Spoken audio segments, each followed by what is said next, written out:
I'm Julie Lyles Carr, and this is the Modern Motherhood Podcast from AllMomDoes. Today, we're going to be talking to Chewbacca. Okay, actually not Chewbacca, but the mom whose video went absolutely viral when she donned a Chewbacca mask and laughed with such joy. I would like for you to welcome Candace Payne. Well, Candace, I feel so fortunate because I have been able to read through your book, Laugh It Up. I absolutely love it.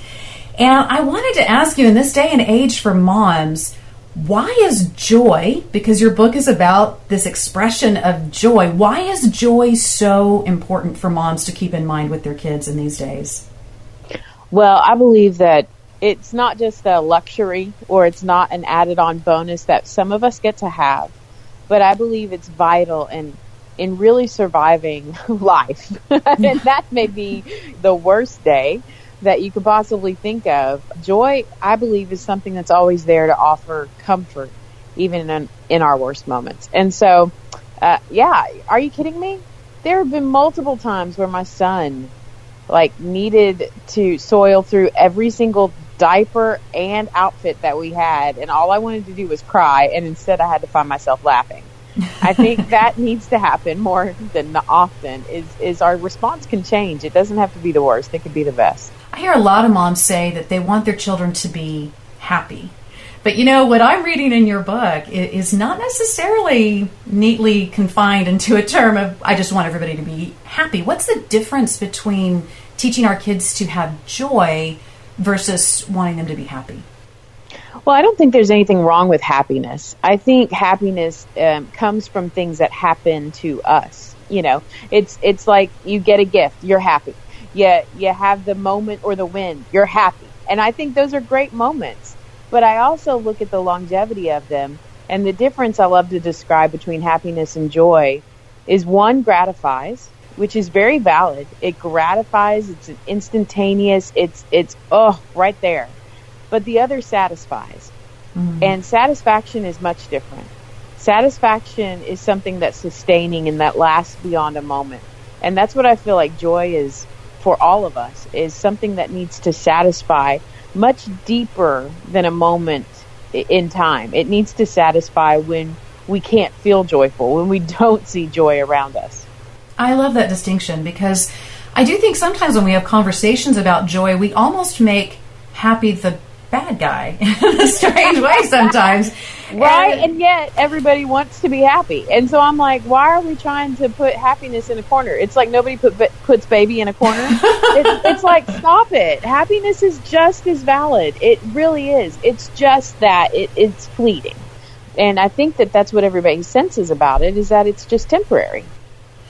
Part of what I love in the way that you unpack joy for us in your book is that you make joy like this sassy, sparky kind of fighter. She's defiant and she fights for it.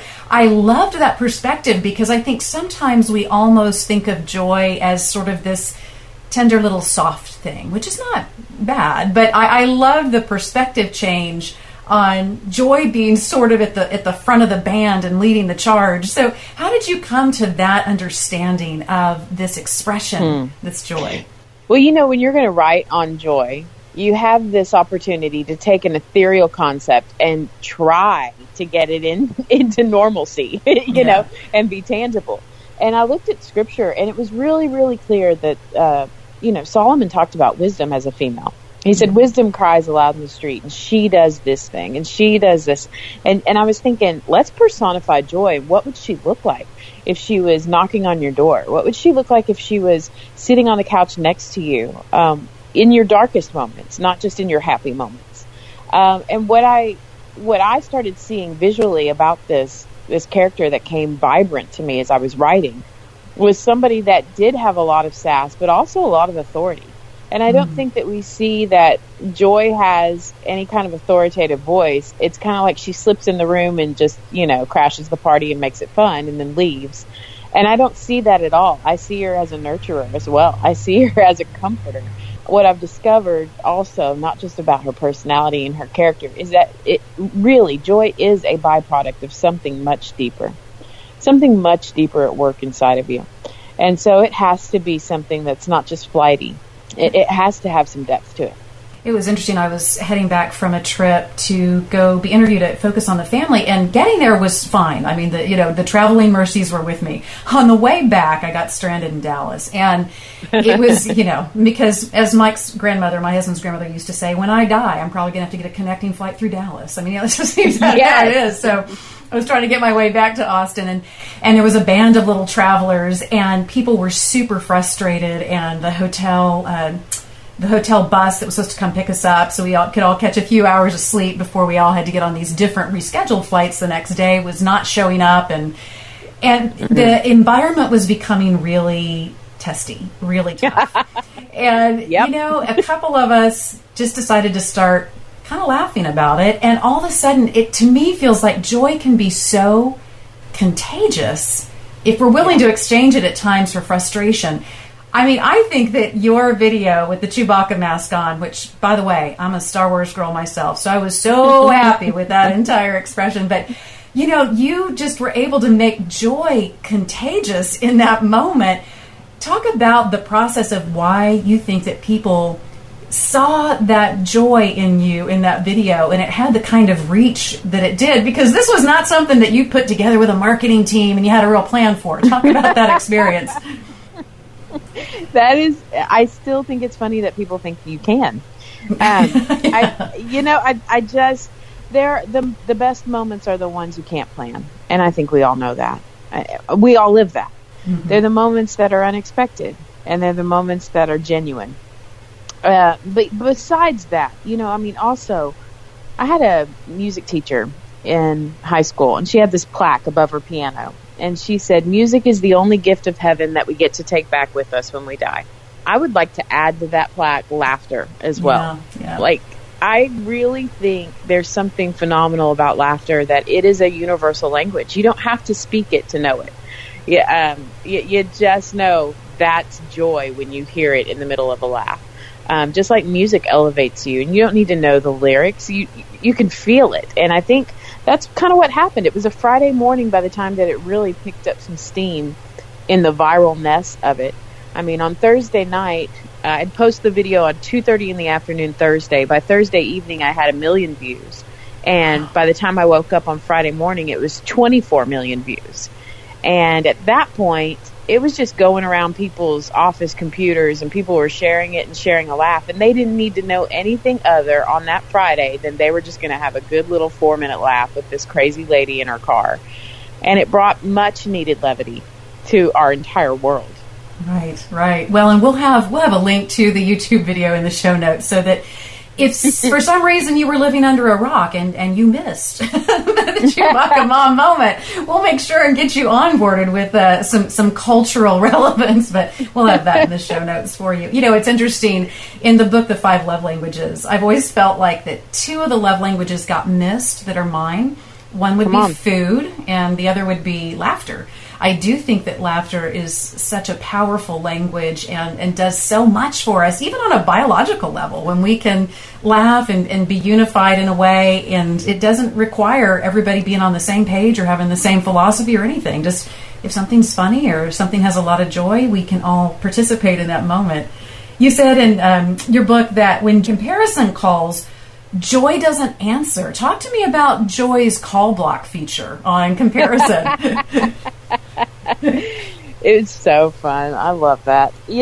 There's certain things that you have permission, and I don't think anybody tells us this, but you have permission to say no to in order to experience joy. I think some people feel cornered, and they feel cornered by their environment that they were raised in, the generational junk that they're carrying around, by the way that they talk to themselves because they had a family member speak to them that way.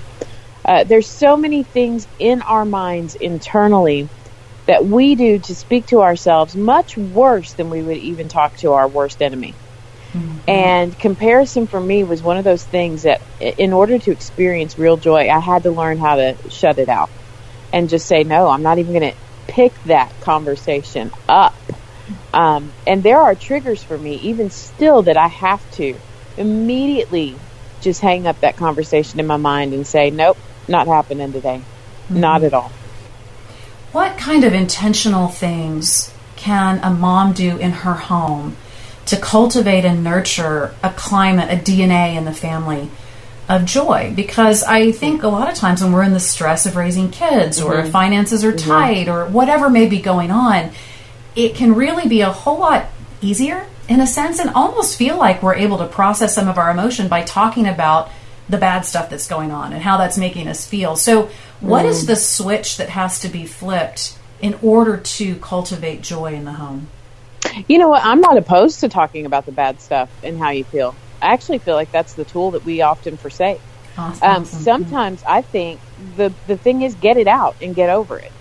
Right. You know, for me, there are so many things that perpetuate and steal my joy. Like it'll perpetuate this environment of just mom's going to explode in 5 minutes, right? And you never know when that 5 minutes is going to last, because it could last into 4 hours because you're just stewing on something that you're worried about happening or that you feel mine. I'm just going to tell you right now.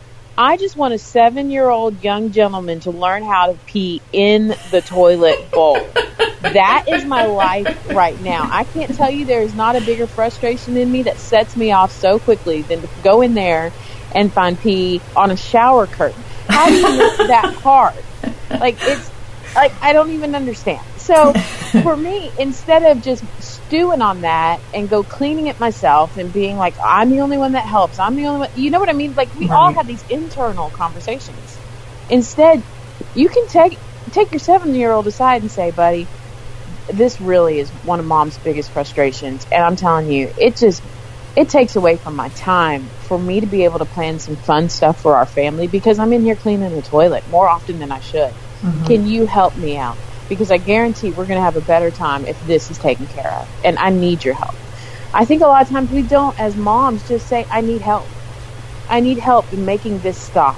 And we feel as though we're the only ones, and we put so much on our own shoulders to be able to carry that load.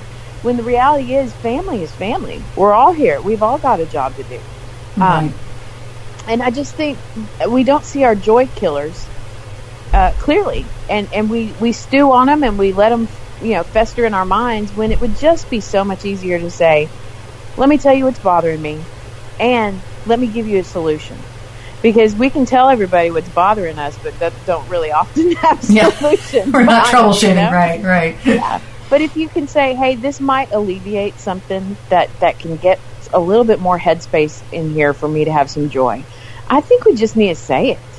There's so many conversations left unsaid, but aren't left unsaid in our minds. They're going 90-0.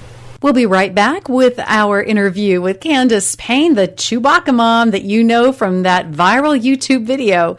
But before we get back to that, I want to make sure you're getting connected in community.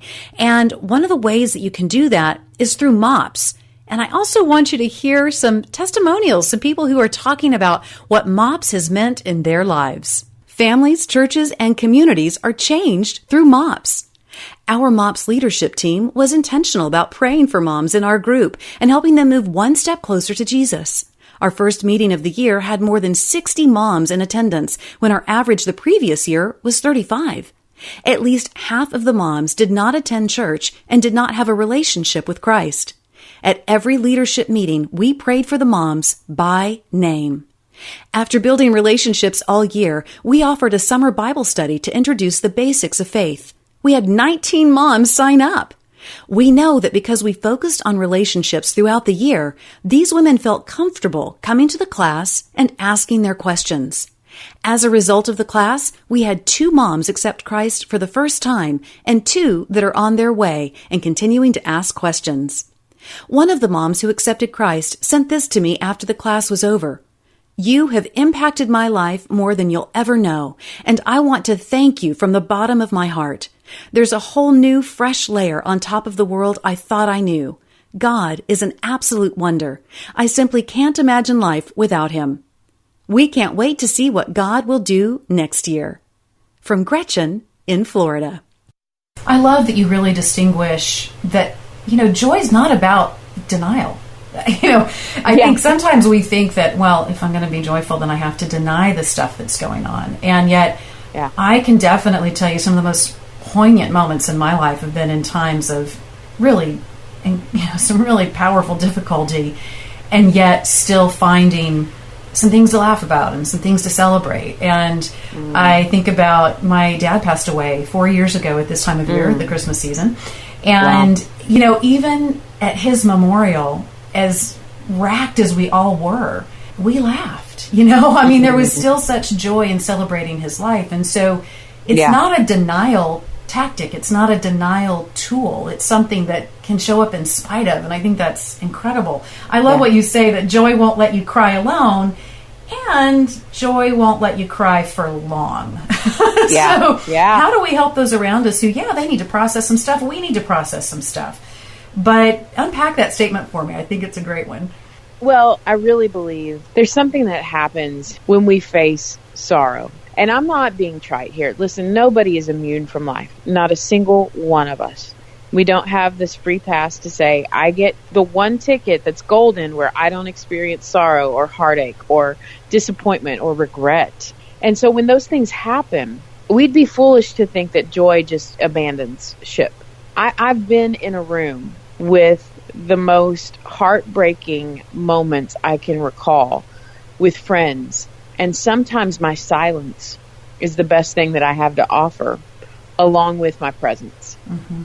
And I feel like joy is like that. I feel like joy is something that she may not be the loud one in the room, but she's there. And there's something beautiful about when you know that hope is just right around the corner, that joy is going to make you laugh again. And that joy is going to peek her head in, and you're going to feel good again. I don't think that we can live our lives without knowing that there's going to be joy for us somewhere down the road. If we were in hopeless mentalities, we are unable to have joy. Mm-hmm. I really believe that. I think one of the chapters that really impacted me is, clearly you're someone with an awesome sense of humor. You know how to work a room. You know how to make people laugh. And you talked about an experience you had when you were voted onto homecoming court, and what a fun thing to get to happen. But because of the internal dialogues within yourself, there's this really interesting story you tell where you were using humor, which could have seemed like joy, right? But you were using humor to kind of buffer, almost like, well, this has kind of got to be a joke, or this is just a setup for rejection, or whatever that internal dialogue is. So can you talk to us a little bit about that experience and the differentiation between humor as a deflector, and true joy? I don't know if I've thought of it that way, but I do know that I see it in this lens. I have an ability to disarm. And I think humor and joy and laughter and something is very disarming. It's disarming for the cynic. It's disarming for the skeptic. It's disarming for those that think that you're undeserving, right? If you can get somebody to laugh with you, they'll accept more. And for me, I felt as though in that season, I was unworthy of that nomination. And not only that, but I was the butt of everybody's joke instead of being honored and praised, which was really what it was in the 2020 hindsight perspective. Right. So sometimes I've used humor to be able to really disarm what I think is truth versus lie. In this instance, man, I was the one really accepting a lie internally instead of disarming another thing that was going on externally. And that was all rooted in comparison. I mean, the reality was I was in a room with literally girls that were teenage beauty pageant queens. Like, we had Miss Teen Arkansas in the nomination pool. And I'm showing up, and I've got on like the sweat rings under my t-shirt because I had to run upstairs for the meeting, and I'm sitting there thinking, oh, everybody's so pretty wearing makeup, and I got sweat on me, so that's good. And this was our, nomination court meetings, and here's what to do. And I'm thinking, I don't belong here. And really, that's really where it comes down to is this feeling of being laughed at instead of bringing joy and laughter to people. I think that humor, it's something I love, and I love laughter, and yet I do see sometimes that we can use it to deprecate ourselves in a way that is not really a full extension of what joy can be. And I love one of the statements you make about Joy and unpacking her temperament in a sense, right? I mean, that's a lot of what your book made me think of, was that we're really getting into the personality of Joy and the things that she brings to the table. And I love that you say that Joy doesn't lie. That goes back to that, earlier thing that we were talking about, that Joy's not a form of denial. And I think that it's interesting because I think we have a culture that struggles to often be honest with each other, but do it in a way that is encouraging, that is an exhortation, that strengthens. What kind of truth does Joy bring to the table? Oh my goodness. Have you heard the old phrase? I don't even know who said it, so you may know the quote. But somebody said a true friend stabs you in the face. Oh, I haven't heard that one, and I don't know that I want to tell my kids that. Well, they might hear that they'll stab you in the back, but Yeah. I've learned that phrase when I was a teenager, because a true friend really will tell you to your face anything that needs to hurt so that you can become better. But a true friend also has your best interest at heart.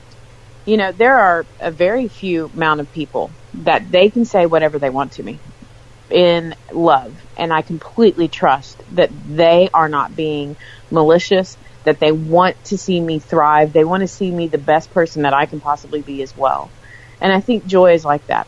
Sometimes we need to see truth to be able to experience change. And I don't know about you, but people, gosh, they say this phrase like it's bad, like, oh my goodness, you've changed, or you're changing. And I'm like, thank God, yes. I would hope so. I would hope I'd spend the rest of my life ever evolving into what I know that I'm capable of becoming. And so I think Joy is that truth teller that causes you to change and be your best. How do you think we can develop friendships, the stab us in the face tribe? Like what are the qualities what are the qualities you look for? Because, some of us, we accept people into our world and we allow some people to speak into our lives.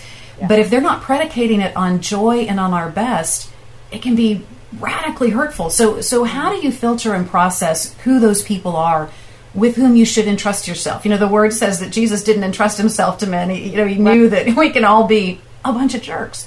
Right. So how do you find that tribe that you can trust to help you make that extension from glory to glory, to keep growing and to keep changing? I would think the biggest indication I always look for is authenticity. If there's a feeling of fakeness at all, that is my biggest red flag in a friendship. And, if you even give me a half smile and you're trying to be like, I'm doing good, I don't even have time for that or space for that. And it's not that my friends we go hard, you know what I mean? It's not like all of our conversations are, dang, you mean. It's just there's no room for false activity. I just don't like surface conversations about our kids. If you're not going to go deep with me about even your sex life with your husband, and me too, and let's encourage each other with how we can even stay passionate in our marriages. Come on. Mm-hmm. I don't feel like those are people that I just start walking into those spaces with and trust openly. But if you're somebody that you have that authenticity, I'm pretty much connecting with you on the first day. And listen, you're kind of hard for me to answer that because I'm one of those that I love risk. I love risk. Right. So I take risk in my relationships, and sometimes I get burned really bad, and it's okay. It's okay. Right. Yeah. I love that, because I do think sometimes we try to mitigate any emotional risk, whether it is reaching out into a new friendship, whether it's that maybe we feel like we're called to a new church and we're trying to get connected with people there. And, I have several kids who are in the dating age, and it's fascinating to watch them trying to answer a whole bunch of questions before they go on that third date, and you're not going to know. It's just, it's going to take a while. And so I do think their relationship is about risk, because you are putting yourself out there. And I think we have to just own that up front, that we're going to make some fantastic friends who can bring tremendous joy to our lives. And we're going to have some people that we're going to learn a lot. Well, and you know what? Listen, I think it's even okay to have moms that are different and to be honest. So, for example, I have a friend in my life that she is 100% my opposite in parenting style. Right? Her kids, when we get them together with my kids, they're best buddies, right? They're best buddies. And they love each other.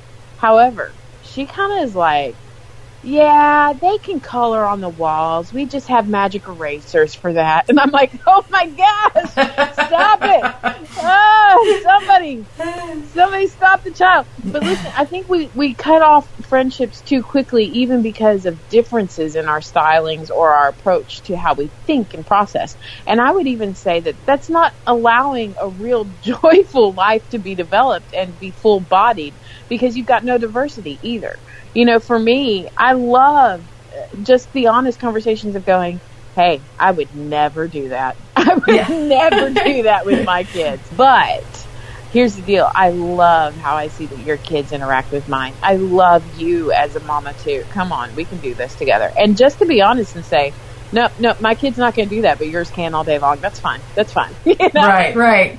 One of my closest friendships that brings me some of the greatest joy is my friend Jessica, and she is very different. I mean, I would be the mom letting the kids color on the walls, but again, I have 8 kids. Like, you get worn down. I used to care. I just can't. It's just been a sliding scale at this point. But one of the things that brings me great joy with Jessica is her honesty with me. And it's not always like a cutting thing like, Jules, you got to fix this or do that. It's just that joy to be fully who you are, and I know she loves me, and I love her, and I wish I could be as organized as she is, and I wish I could label my label maker, but it's all good, you know, and I do think it brings so much joy. I think that's one of the aspects of joy that I see you unpack and uncover for us too, is that, man, some of the purest joy is the joy that shows up in the unexpected places, you know, the things that are so different. And you write about your childhood that I think in retrospect, for a lot of adults looking back at the circumstances of your childhood, you would think, how could that have been a joyful experience? And yet you find a great deal of joy in looking back. Talk about the experience of growing up, even without all the accoutrements, without all of the stability, all of the things that generally we would associate, well, I could be joyful if I had these things in place. It's, you know, for a child and all the change that you were experiencing, it almost seems counterintuitive that there was great joy there. Yeah. Well, and you look at as a parent now on this side of it. Right. For my kids, I want them to have a warm bed. I want them to have their own bedroom. I don't want them to have to share their bedroom. I want them to have their own toys, their own closet, you know, and here are those are things that I'm like, as a mom, of course I want to do that for my children. And yet I wish I could say it was different, but when I was 9 years old, we were homeless, living in a van. And then we, you know, we're taking coin showers in an RV spot, going from one place to another as we were trying to migrate down to Texas. And I find myself thinking, I didn't have all the stuff that I want my kids to have, but yet I had joy. And I really did. And here's a great reason why. I may not have had things, and we may have been poor as poor can get, but my family was my center and my rock. And I don't remember a single night that we weren't laughing together over a meal, whether it was beans and weenies out of a can or fried bologna, which, by the way, who invented fried bologna sandwiches? They need to be... Oh, it's the nastiest. Right up there with fried spam. Yeah. Yeah. But I mean, whether it was whatever we were enjoying together, I remember every meal having a moment where we were laughing together, where something happened where we were having a blast and we were enjoying each other's company. And I just feel like there's way more to offer our children than just stuff. It really, what they're starving for is engagement and moments where you lock eyes and you cherish each other. I think there's this lost art, and eventually I'm going to flesh this out a little bit, but I really feel like we are in the middle of a lost art of cherishing. We don't know how to cherish moments. We don't know how to cherish these little bitty things that they could make our entire day better. And they add up. And I'm not really one to say that, you know, you keep tally of things, and especially your wrongs or anything like that. But I think there is something to be said of when we keep tally of all the moments we've cherished. I mean, think about even Mary with the story of Jesus. It says that she treasured all these things in her heart. Mm-hmm. I think for me, you know, I think sometimes my version of cherishing has been trying to take 80 gajillion pictures and video.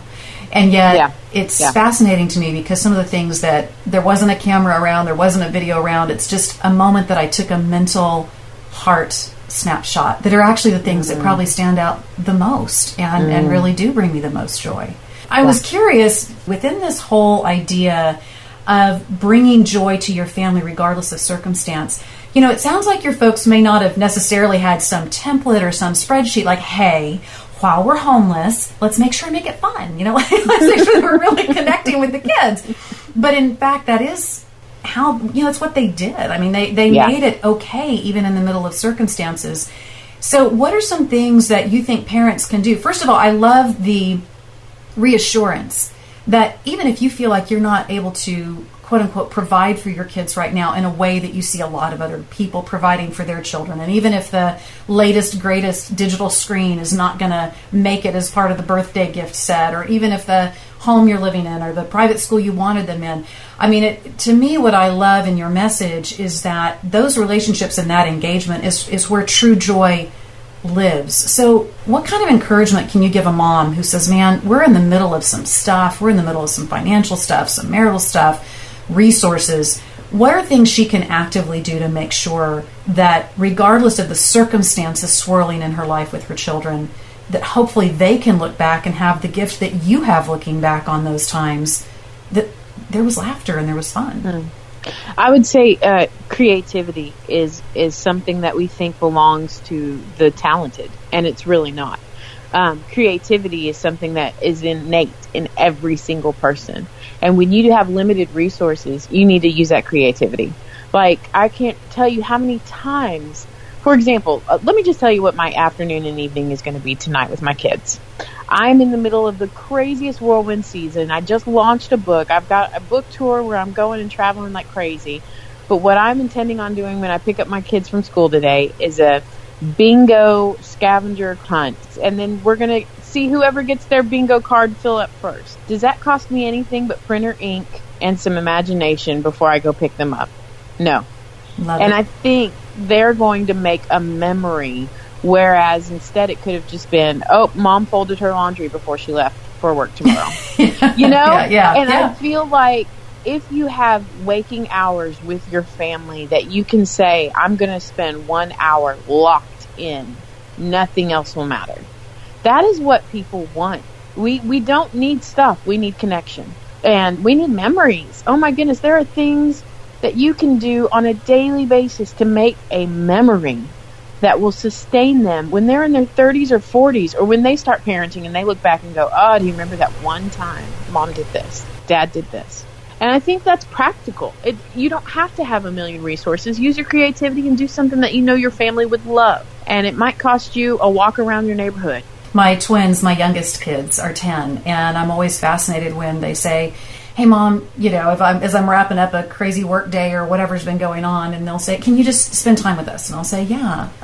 What do you want to do? And so often what they want to do is walk around the block. It's such a simple thing. I keep thinking it's got to be something bigger or grander, and it really doesn't. It doesn't have to be. For that mom who's listening who thinks, wow, the climate in our home is stressful. It's got a lot of tension. Maybe she's got resources. That's not exactly her story, the kind of childhood experience that you had. But she's realizing the climate is not one that represents joy. What is something that she can do to begin to make that very intentional in her home? Something that is a real step toward really activating a joyful outlook in life. Well, if the storm's not going on the outside, it's definitely going on the inside. So that works a little bit harder to do. And I'll just be honest with you. The place that I started when I started retraining my mind to get the negative junk out is I spent one day, just one, and I had a little bitty notebook with me, and I would pull it out like a detective, my little notebook. And I would pull it out and I would write down every negative thought I had. I would seize it and I would write it down and put it down, and then I counted them up at the end of my day, and I had over, I'm not kidding, I wish I was, I had over 400. Wow. It's kind of like an Ann Voskamp kind of thing. Is that 1,000 reasons you had 400? Yeah. Yeah, 400 pieces of junk in my mind. But I really do feel like I needed to take account. I needed to take account at where my energy was being wasted, and why I was so stressed, and why I was never satisfied. And when you look at it on paper, for some reason, it gave me more clarity than I think I'd ever had in my life about my thoughts. And I would dare say, if you're not experiencing stress because of the bills, the health, the whatever climate in your marriage, if all that seems to be okay and you still got junk and this atmosphere, I would say it's an internal stuff that needs to be reckoned. And take account, and then do the hard work of resisting those thoughts, retraining your mind and saying, not today, I'm not going to let myself think that or believe it. I love the retraining part. I think so often we want to go to an altar call and say, I need to be more joyful in my life, or I need to not lose my temper so much. And then we think we can turn and walk away from that confessional experience, which is good, but it takes work. We do have to reprogram the way that we think. I think what I love in this the most that I hear you saying is joy is a discipline. It really is. It is something that we need to train. We need to be intentional about. We need to lead it along that way. And I just can't thank you enough for being with us today. I'm thrilled about the book. All the best as you go on the book tour, all the different things that you're going to be doing. It's just awesome to know that we have somebody hitting the road who is a joy ambassador. And I think that you are going to really change some homes, change some climates in ways that are going to be really, really powerful. Thanks for what you're doing. Thank you so much for having me. I really appreciate it. Check out Candace's new book, Laugh It Up. A great read and so much fun and such a great reminder of bringing joy into our lives. You can find Candace's website at candacepayne.me, and she spells her name CandacePayne. That's CandacePayne.me, and also under her name handle at Candace Payne on the Instagrams. I would love to connect with you too at JulieLylesCarr.com and on all the socials. I'm Julie Lyles Carr, and make sure that you're checking out AllMomDoes, the blog, the socials, fantastic contributors bringing you all kinds of great information, content, tips, and equipping for your best life in all the things you do as a wife, as a mom, as a worker, all the things. So be sure and check out All Mom Does. A big shout out to Donna Toti. She is our producer, and to Rebecca Beckett, our content coordinator. They're the ones who make this podcast possible. Next week on the Modern Motherhood Podcast, we welcome Joy Beth Smith. She is a young woman who is single, and she has some really great things to say about what it's like living this season of life that she has right now, what's helpful from those married women in her life, and what isn't so helpful. So be sure and check it out next time when we talk to Joy Beth Smith.